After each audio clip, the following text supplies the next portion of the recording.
नमस्कार दोस्तों। अगर आप इस तरीके से पढ़ेंगे तो ज़रूर पास होगा प्रीलिम्स।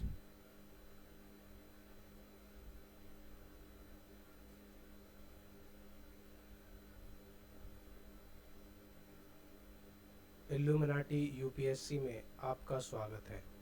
सबसे पहले तो मैं आपको ये बता दूं कि इस चैनल पे वही लोग रुकें जो थोड़े बहुत सीरियस एस्पिरेंट हैं, वरना मजाक के लिए, हल्ला के लिए और फेक मोटिवेशन के लिए बहुत से अलग चैनल हैं। आप उन पर जा कर के अपना समय व्यर्थ कर सकते हैं।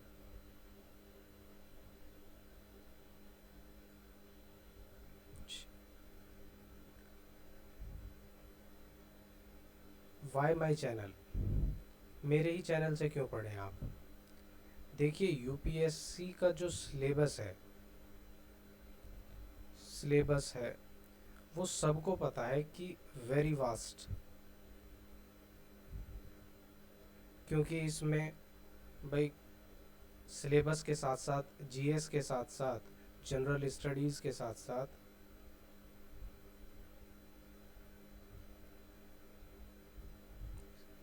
आपको करंट अफेयर भी पढ़ना हुआ होता है, न्यूज़पेपर भी पढ़ना होता है,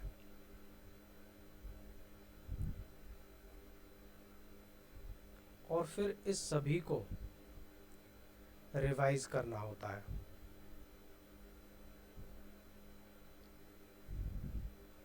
अब रिवाइज आप मैक्सिमम अगर आप डेडिकेटेड आदमी हैं, अपने गोल के प्रति डेडिकेटेड हैं, तो 2 या 3 बार रिवाइज कर सकते हैं आप मैक्सिमम पूरे साल में। और ज़्यादा ही थोड़े ब्रिलियंट हैं तो 4 से लेकर 5 बार आप रिवाइज कर सकते हैं। लेकिन इस 4 से 5 बार रिवाइज का भी कोई बेनिफिट नहीं है, नो बेनिफिट। क्योंकि जब आप प्रीलिम्स में बैठेंगे तो उस समय माहौल ऐसा रहता है प्रेशर वाला, तो आप जो 3 या 4 बार या 5 बार भी आपने कोई चीज़ पढ़ी होगी तो उसको आप आसानी से रिकॉल नहीं कर पाएंगे, ये मुझे पक्का पता है और मैं इस बात पे शर्त लगाने के लिए भी तैयार हूँ। ठीक है, अगर आप हाँ, अगर ये है कि अगर जल्दी में ही आपने रिवाइज़ किया हो और तुरंत ही आपका पेपर आ जाए तो आप कहीं ना कहीं एक्सेल कर सकते हैं, वरना नहीं कर सकते। इसके लिए आपको रिवीजन जो है वो कम से कम 10 से 12 बार होना चाहिए ज़रूर, अगर आपको अपना सिलेक्शन पक्का करना है तो। सिलेक्शन के लिए अब रिवाइज़ कैसे करें। रिवाइज़ में भी बहुत समय लग जाता है। आप मेरा यकीन मानिए, एक बार आप रिवाइज़ करें, एक बार आप पढ़ेंगे तो अगली बार जब आप रिवाइज़ करेंगे 10 दिन 12 दिन बाद में, तो आपको लगभग उतना ही समय लगेगा जितना कि आपने पहली बार स्टडी में लगाया था। और इस तरीके से और इतने वास्ट सिलेबस होने के कारण आप पूरा रिवाइज नहीं कर पाएंगे। यहीं पर खेल आता है माइंड मैपिंग का। माइंड मैपिंग क्या चीज़ है? देखिए, स्टडीज़ ये बताती हैं,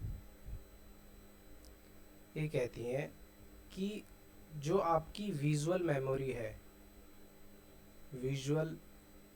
मेमोरी है वो लगभग 85% रिटेन कर सकती है। जो आपकी मेमोरी है वो आपकी लगभग 27% रिटेन कर सकती है। तो इस माइंड मैपिंग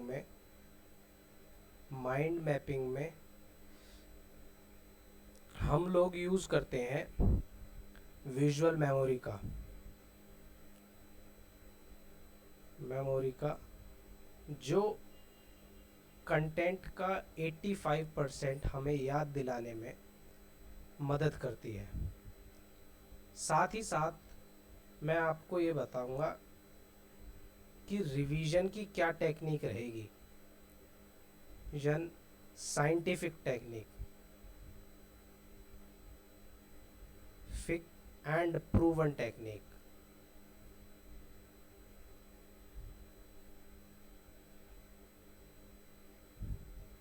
जिससे आप लॉन्ग टर्म रिटेन कर सकें, चीज़ों को याद रख सकें। अब मैं आपको एक एग्जांपल से सिखाता हूँ, देखिए।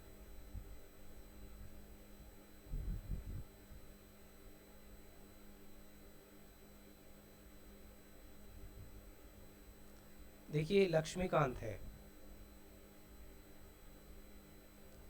ठीक है। लक्ष्मीकांत का सबसे पहला चैप्टर है हिस्टोरिकल बैकग्राउंड। हिस्टोरिकल बैकग्राउंड में सबसे पहला जो एक्ट है वो है रेगुलेटिंग एक्ट। अब रेगुलेटिंग एक्ट में आप देखेंगे कि ये 5 फीचर्स हैं। The features of this act are follows. ये 5 फीचर हैं जो आपकी स्क्रीन के सामने है इस समय। मैं आपके लिए पढ़े देता हूँ। It designated the governor of Bengal as the Governor General of Bengal and created an executive council of 4 members to assist him. The first such Governor General was Lord Warren Hastings. ऐसा था कि पहले governor हुआ करते थे बंगाल के, मद्रास के और बॉम्बे के। अब जो बंगाल का गवर्नर था उसको गवर्नर जनरल बना दिया गया और उसके साथ काम करने के लिए 4 एग्जीक्यूटिव मेंबर भी दिए गए, ठीक है। Second point is it made the governor of Bombay and Madras presidency subordinate to the governor general of Bengal, unlike earlier when the 3 presidencies were independent to each other. पहले ऐसा था कि बंगाल की प्रेसिडेंसी अपना इंडिपेंडेंटली काम करती थी, autonomous तरीके से काम करती थी, और मद्रास की भी ऑटोनोमस थी और बंगाल की भी ऑटोनोमस थी।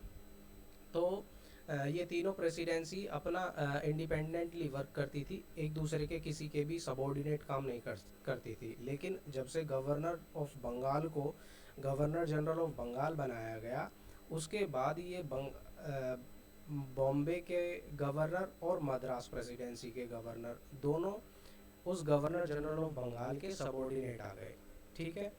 थर्ड है, it provided for the establishment of Supreme Court at Kolkata, comprising 1 Chief Justice and 3 other judges. Calcutta में सुप्रीम कोर्ट खोली जाएगी और उसमें एक चीफ जस्टिस होगा और 3 जजेस होंगे। चौथा पॉइंट है इसमें, it prohibited the servant of the company from engaging in any private trade or accepting present or bribes from natives. ऐसा था कि प्राइवेट ट्रेड किया करते थे वहाँ के कंपनी के सर्वेंट कंपनी से धोखा चोरी से यहाँ के भारत के लोगों से सामान खरीदते थे और उसे ब्रिटेन में धोखा चोरी बेच दिया करते थे, जो कंपनी की निगाहों में नहीं होता था।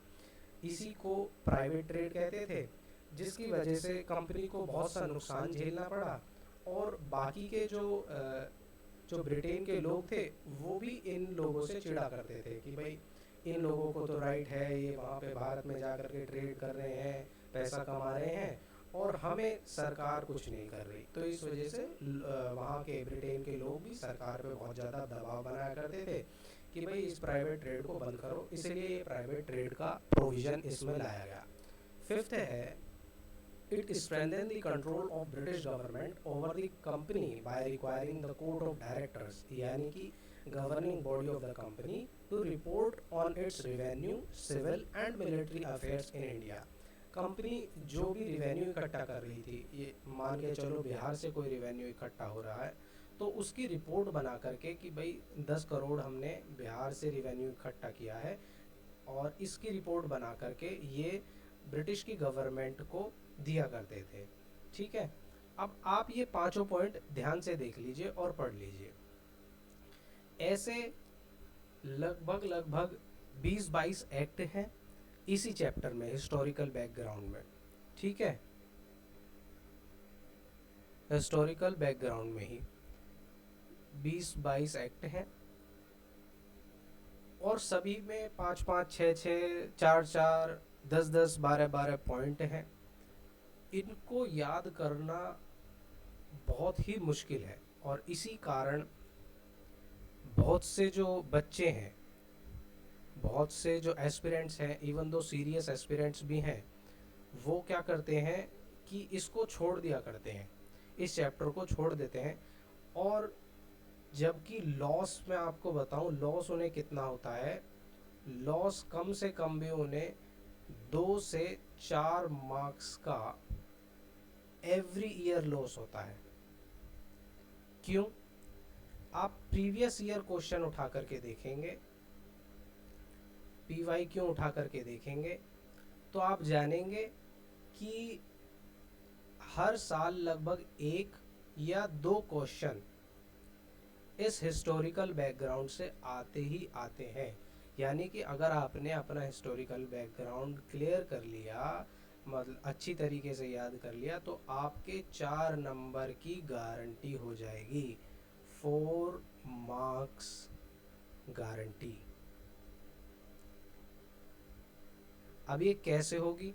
ये 5 जो मैंने आपको पॉइंट दिखाए, जिस तरीके से आप पढ़ेंगे या याद करने की कोशिश करेंगे, जैसा हमने अभी पढ़ने की कोशिश की थी, उस तरीके से तो आप बिल्कुल ही भूल जाइए कि आप याद रख पाएंगे। अब क्या तरीका है उसका, मैं बताता हूँ आपको, माइंड मैपिंग का। ठीक है,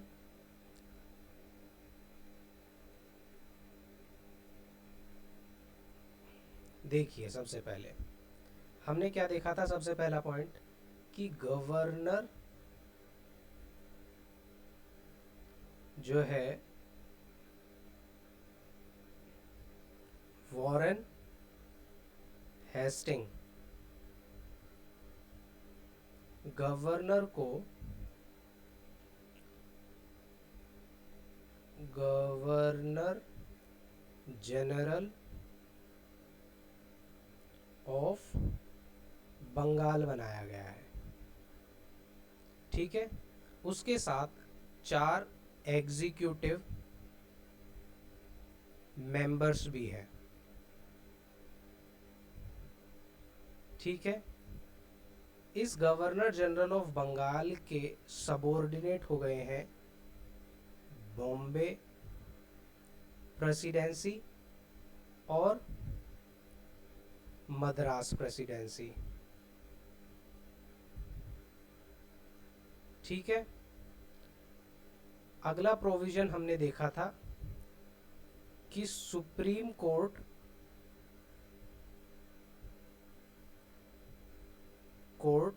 खोला जाएगा कलकत्ता में, जिसमें कि 3 तो जज होंगे और 1 चीफ जस्टिस होगा, चीफ जस्टिस और जज। ठीक है, फिर हमने अगला प्रोविजन देखा था कि प्राइवेट ट्रेड नहीं होगा, नो प्राइवेट ट्रेड। फिर हमने अगला प्रोविजन देखा था कि report to British government related to military and civil affairs. अब इसको याद करने की टेक्निक किस तरीके से याद, भाई लोग बोलते तो हैं कि याद कर लीजिए, आप याद कर लीजिए, बच्चे को जो सिखाया जाता है कि याद कर लो बेटा, लेकिन उस बच्चे को ये नहीं सिखाया जाता, आज तक हमें नहीं सिखाया गया कि किस तरीके से याद करने का क्या तरीका है, किस तरीके से याद करें, रट के याद करें या माइंड में ला करके उसको, दिमाग में ला करके उसको याद करें, या बार बार उसको देख देख करके याद करें, किस तरीके से, क्या तरीका है याद करने का। तो जो मैं आज आपको याद करने का तरीका बता रहा हूँ वो बहुत बेहतरीन तरीका है और माइंड मैपिंग में इसका इस्तेमाल बहुत आसानी से होगा और बहुत इजीली आप चीज़ों को याद कर पाएंगे। देखिए अब बीच में लिखा है, बीच के गोले में लिखा है कि गवर्नर जनरल, गवर्नर और वारेन हेस्टिंग। ठीक है, एक बार इसको देखिए गवर्नर और वारेन हेस्टिंग को, और अपनी आंखें बंद कर लीजिए और आंखें बंद करके रिकॉल करिए कि बीच में गोले में क्या लिखा हुआ है, गवर्नर वारेन हेस्टिंग।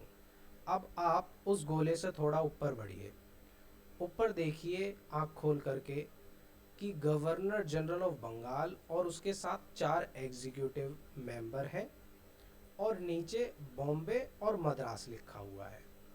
ठीक है, अब आंख को बंद कर लीजिए और फिर रिकॉल करिए कि उस गोले के ऊपर क्या लिखा हुआ था, governor general of Bengal, 4 executive member और नीचे बॉम्बे और मद्रास लिखा हुआ है।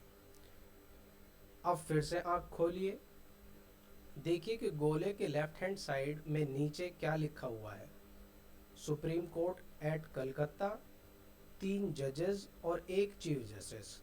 अब आंख को बंद कर लीजिए और फिर रिकॉल करने की कोशिश कीजिए कि उस गोले के लेफ्ट हैंड साइड में नीचे क्या लिखा हुआ है, supreme court at the rate Calcutta, 3 जजेस हैं, 1 चीफ जस्टिस है। फिर आँख खोलिए और बीच में, गोले के बीच में क्या लिखा हुआ है उसको पूरी आँख भर के देखिए और फिर आँख बंद करने के बाद में उसको रिकॉल करिए कि गोले के नीचे क्या लिखा हुआ है। फिर आँख खोलिए और देखिए कि गोले के राइट हैंड साइड में नीचे क्या लिखा हुआ है, report to British government related to military affairs and civil affairs. अब आँख को बंद करिए और सिर्फ ये रिकॉल करिए कि राइट हैंड साइड में गोले के नीचे क्या लिखा हुआ है। अब एक बार पूरी आँख बंद कर लीजिए, दोनों आँखें बंद कर लीजिए और पूरा इसको रिकॉल करने की कोशिश कीजिए कि गोले के ऊपर क्या लिखा हुआ है, नीचे क्या लिखा हुआ है, बीच में क्या लिखा हुआ है। सारी चीज़ को आप रिकॉल करने की कोशिश करेंगे और लगभग आप में से 85% लोग इसको रिकॉल करने में सक्सेस हुए होंगे।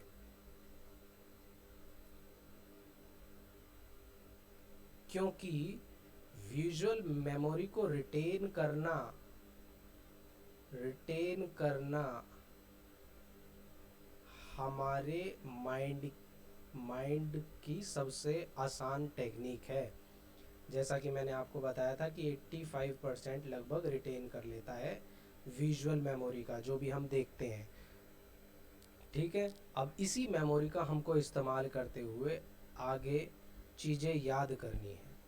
ये तरीका था याद करने का, किस तरीके से आपको चीज़ें याद करनी है, कैसे माइंड मैप बनाना है।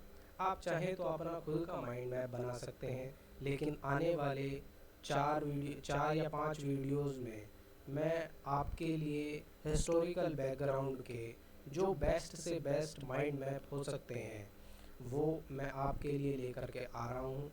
और आप मेरी अगली 5 वीडियो, अगर आप हिस्टोरिकल बैकग्राउंड को याद करना चाहते हैं जिससे कि आपके 4 नंबर की गारंटी हो जाएगी प्रीलिम्स में, जो कि आपको कोई भी कोचिंग इंस्टीट्यूट नहीं बोलेगा। आप खुद एनालाइज कीजिए, PYQ देखिए जा करके और पता करिए कि हिस्टोरिकल बैकग्राउंड से हर साल कितने आते हैं। PYQ में एक तो हिस्ट्री से रिलेटेड आपसे पूछ सकते हैं, हिस्ट्री के क्वेश्चनों में पूछ सकते हैं कि इस एक्ट में क्या क्या प्रोविज़न थे, या फिर पॉलिटी में पूछ सकते हैं कि आपको इस एक्ट में क्या क्या प्रोविज़न थे, ये प्रोविज़न थे या नहीं थे, these provisions are included in this act और नॉट।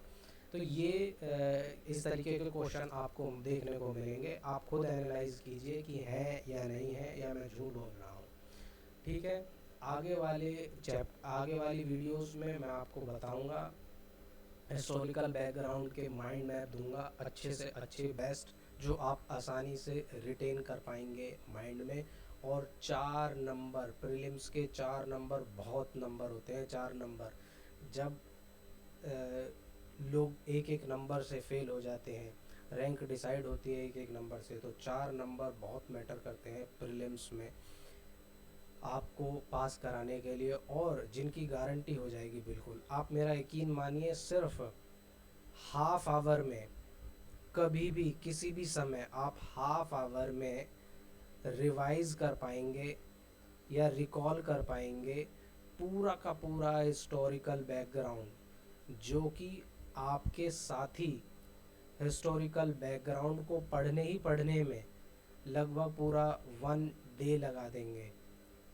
जो भी आपके राइवल होंगे, जो इस वीडियो को नहीं देख पाएंगे, वो पूरा का पूरा 1 दिन लगा देंगे, और आप सिर्फ आधे घंटे में पूरा हिस्टोरिकल बैकग्राउंड रिकॉल कर लेंगे, वो भी विदाउट वॉचिंग द बुक।